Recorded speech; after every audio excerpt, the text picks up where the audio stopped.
it's always in the back of your mind. You try to put your trust in your doctors and your prayers.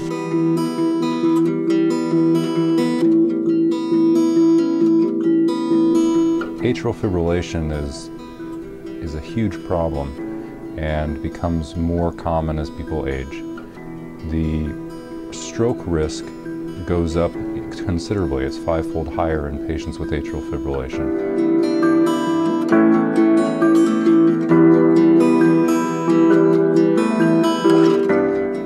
This is really the first time that we've had a percutaneous technique, one that doesn't require a big incision.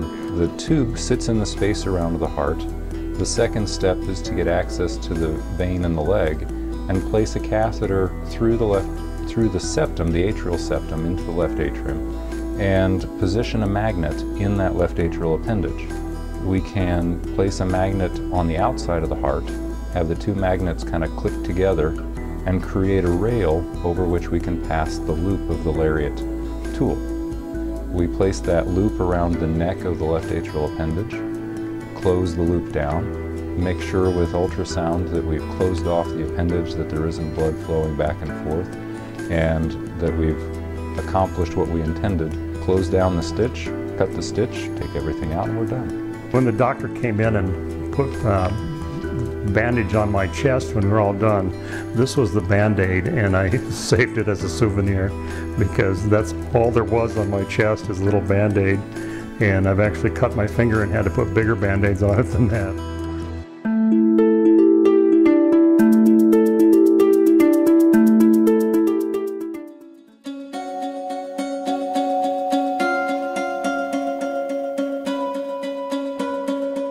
We had made a plan for getting his operation scheduled that afternoon and got a phone call in the middle of that he was having some substantial trouble up on the floor.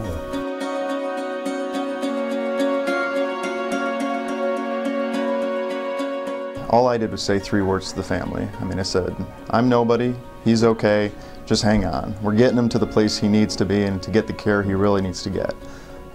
I guess what I didn't realize after hearing about how the family reacted was how important those 3 words were to his care and the support he received from his family.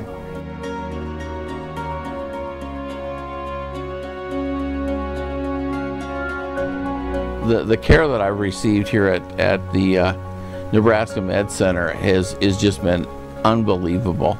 I really think and thank Nebraska Med Center for basically saving my life. They saved my life.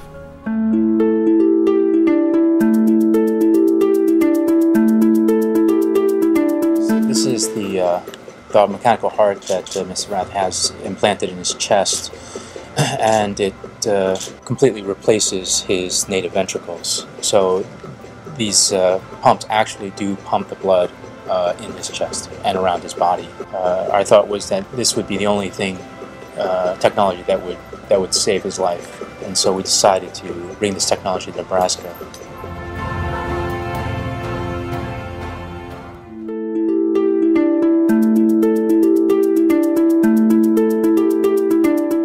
My kidneys crashed. I couldn't move, couldn't talk. Could barely walk.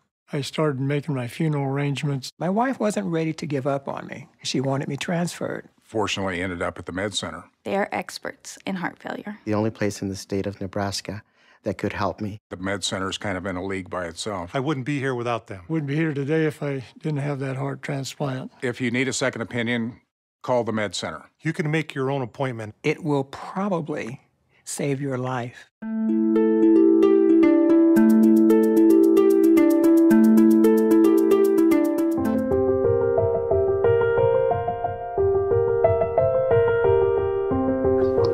They just told me that I had a enlarged aorta, and I said, "What's that?"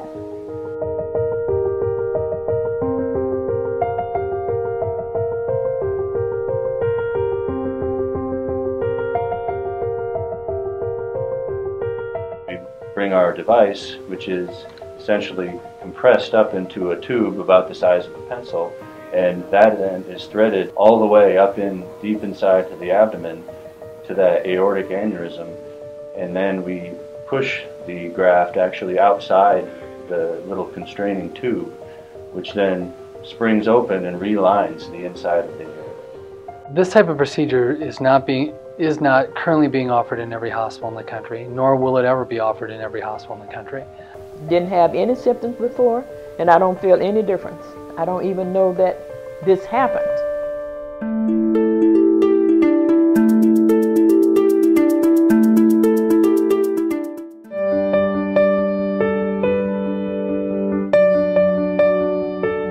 Yeah, no one would guess I have heart problems at all just by looking at me. To be honest, I wouldn't know it unless I went to the doctor. Over time, his bicuspid aortic valve has degenerated. It's been a little tight and stenotic, and it has also leaked quite a bit over the course of his life. I'm nervous just based on, so I'm going on bypass this time, so they're going to actually stop my heart for 2 hours, and it's kind of crazy that my heart's not going to be beating for 2 hours, and you never know what can happen when you stop a heart, so yeah, it's a little scary. Potentially this could be his last operation. You can never say never, I guess, but I think that using the mechanical valve with the Dacron conduit to replace the ascending aorta probably gives him the greatest chance of not having to have another operation.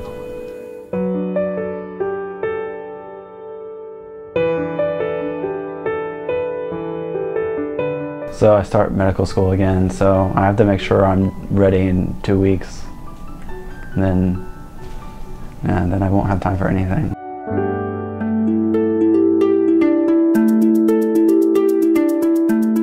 I didn't know it was my heart until I went to the med center. He actually had about a 1-inch hole at the base of his heart, which affected both the aortic valve and the mitral valve. Both valves were leaking very severely, and he had an infection and abscess of the aortic root.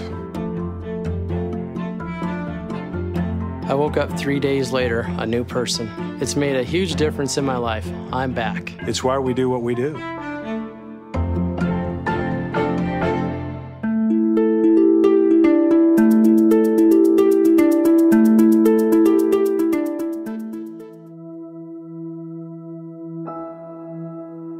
When I got to the med center, my heart was functioning at 8%, and they said, you shouldn't even be able to walk.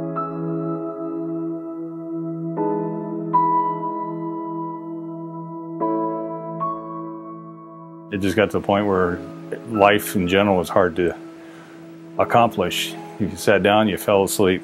You come home for lunch, you don't ever eat lunch, you just take a nap. You come home from work, you take a nap. You just couldn't function. You're so tired.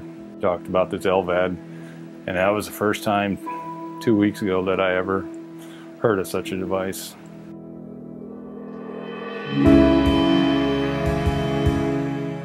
I said I wanted my life back. I wasn't happy the way I was living. All I was doing was living in a recliner.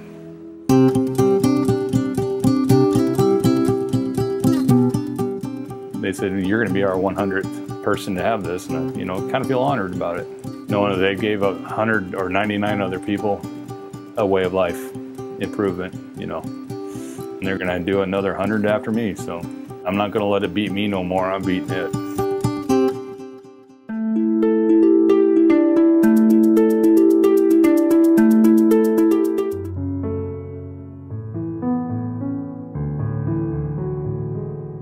My husband was there, and I remember looking over my shoulder. I saw him, said sorry, and then I was out. About 5 minutes after we started seeing her, she went into cardiac arrest, which required chest compressions and drugs to get her heart started again. She wasn't on death's door. She was dead for a short period of time, and without that machine, she would have stayed dead. Dr. Sullivan was running point on her care. What he said was, without the life support, she has no chance. We're keeping her on life support to give her a fighting chance.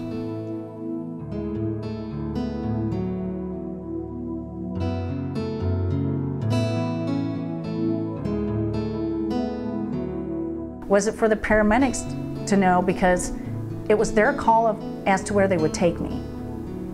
And if they'd taken me anywhere else, I wouldn't be here. And the fact that she was able to walk out of here is a testament to good nursing care and what we do here. When the medical staff is truly invested in you, beyond just a patient, it's very humbling.